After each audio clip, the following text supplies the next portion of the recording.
Salut les amis et bienvenue pour une nouvelle vidéo où on va parler de 5 scandales sur 5 personnalités de la WWE ou qui sont simplement passées par la WWE. Je tiens à préciser, cette vidéo n'a pas pour but de tacher l'image de ces personnalités, mais simplement pour vous faire partager ces faits. Ces superstars, je les apprécie énormément et ces scandales n'y changent absolument rien. Après cette intro et cette précision, c'est parti pour la vidéo.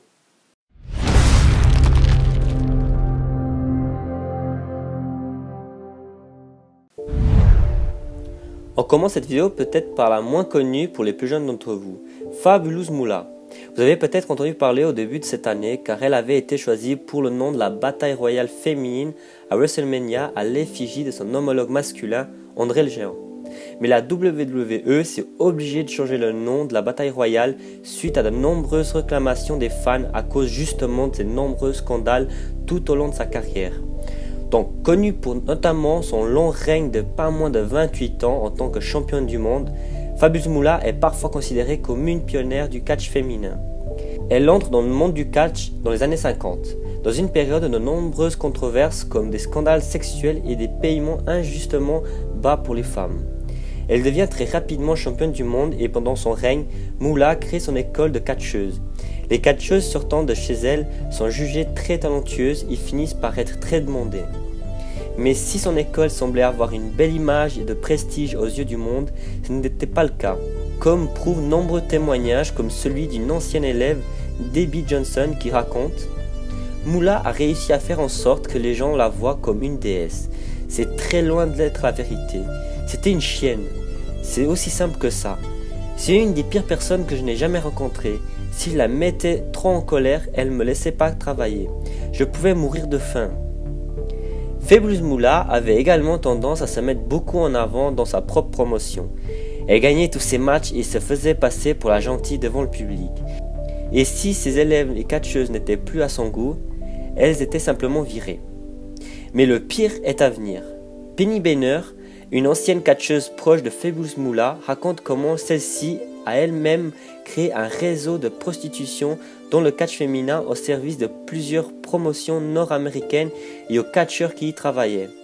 Plusieurs de ses élèves étaient régulièrement envoyés dans d'autres promotions, croyant seulement y aller pour catcher avant de se rendre compte qu'elles allaient devoir coucher avec les promoteurs ou les catcheurs. J'aurais pu vous parler d'autres affaires concernant Fabulous Moolah, mais la vidéo aurait duré beaucoup trop long ou se serait concentré que sur elle, et ce n'était clairement pas le but.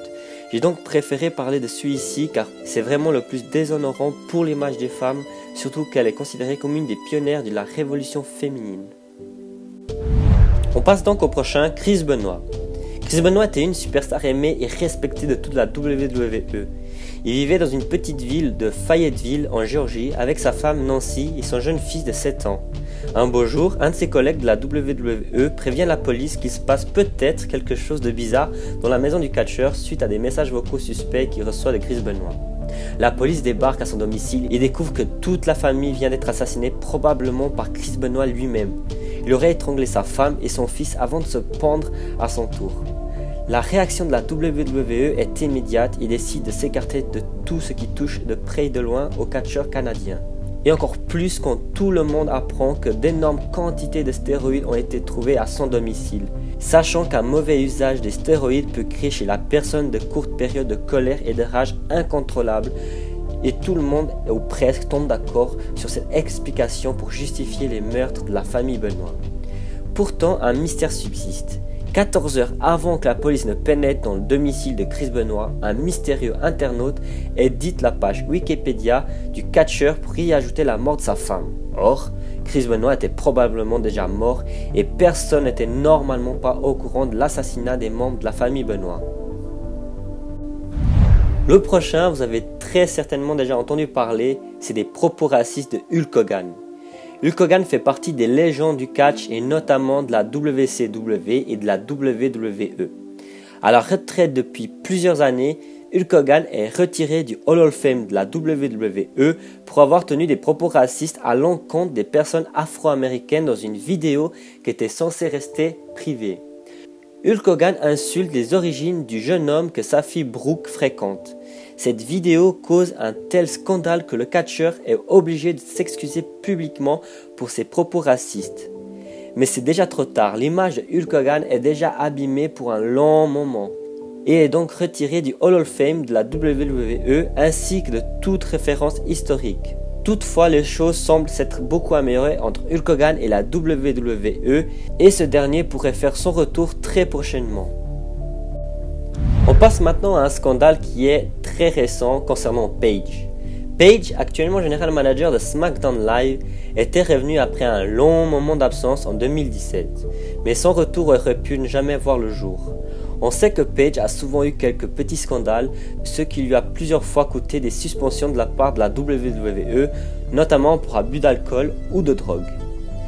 Mais en mars 2017, il y aurait pu avoir le scandale de trop pour la carrière de la jeune Britannique au sein de la compagnie. Suite à un hacking, Paige a vu dévoiler des photos ainsi que des vidéos intimes sur sa vie.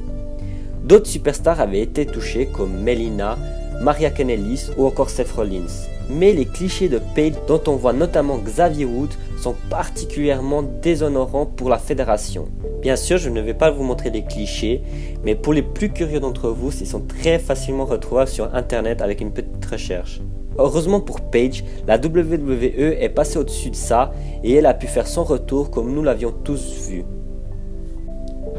On passe maintenant au dernier et c'est bien sûr tout naturellement que c'est Vince McMahon.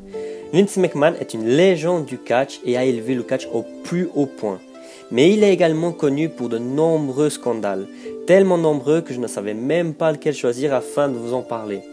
Je vais donc vous en parler de celui-ci car il touche directement les superstars de la WWE et cela pour les pires raisons. En 1994, un procès très médiatisé se tient où Vince McMahon est accusé de donner des stéroïdes à ses superstars afin d'augmenter leur masse musculaire et leur performance sur le ring. Vince McMahon risque alors une peine de prison. Malgré le témoignage notamment de Hulk Hogan, il est acquitté et blanchi par le tribunal car l'accusation manquait cruellement de preuves pour le faire condamner.